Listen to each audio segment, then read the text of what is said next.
This video is brought to you by Osmocote, the planter's plant food. Hi, I'm Amy Grisak, garden writer in Great Falls, Montana, and today I'm going to teach you how to graft tomato plants. A lot of people ask me, why do you graft tomato plants? And the easiest answer is because you get the best of both worlds. You get to have your heirlooms for their fantastic flavor and the heritage behind them, but you also have the benefits that the hybrid brings. You have that vigorous growth and that disease resistance that is sometimes lacking in our favorite heirloom varieties. I like to grow brandywines here in Montana because they're a Midwestern tomato that really likes those hot, humid summer nights that make sleeping miserable, but makes tomato growing fantastic. Out here in Montana, we sleep very well throughout the summer, often with down blankets, and our tomatoes don't do that great. So it's hard to get ripe brandywines by the end of the season, no matter how much coaxing and floating row covers and other tricks that I use. So by putting the Brandywine heirloom on top of a Maxifort tomato hybrid rootstock, I'm able to harvest brandywines earlier than I normally would. Now, Maxifort is a rootstock that's specifically bred to grafting. Greenhouses, commercial greenhouses graft quite a bit, so these things have been around. Now, Maxifort on its own doesn't produce a tomato that's even edible, not even worth it.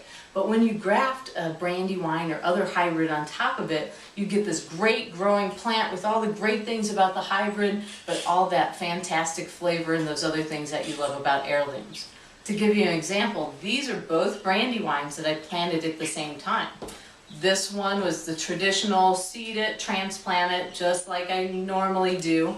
This one I grafted on top of the Maxifort rootstock. It's already outgrowing its sister quite a bit, and we will have brandywines earlier this summer. Now, grafting is very, very simple to do. You don't need too many tools. One of the biggest things you want to invest in is the proper rootstock. Maxifort has been around for a long time, readily available, and it grows well, does great for grafting. The other thing you need are these little plastic clips. I go with the 3/16 just because I like to do mine at a smaller phase. There are larger ones, but these are really simple to use. Other thing is a nice flat cutting surface and just a good sharp razor.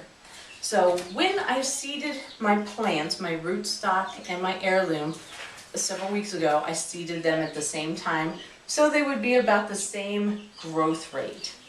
So to graft, it's very easy. You just take some of your rootstock, put it down on the cutting board, and cut it at about a 45-degree angle, roughly. Now you want to be sure you take the top of your rootstock and toss it elsewhere, because you don't want to graft it back onto the root. That would defeat the whole purpose of the project. Now today I'm taking some Crimson Cushion top. Crimson Cushion is a great tomato I grew last year. Grew great, as big as my hand, but it never ripened. It was green even though we had a longer fall than normal. So I'm going to grow some Crimson Cushion that will ripen this year.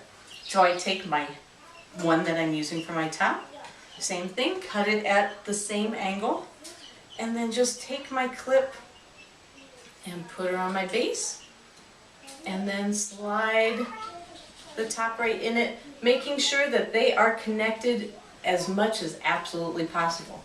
Then I just put it in my pre-moistened potting soil, just like I do as any other transplant. You don't have to be terribly careful.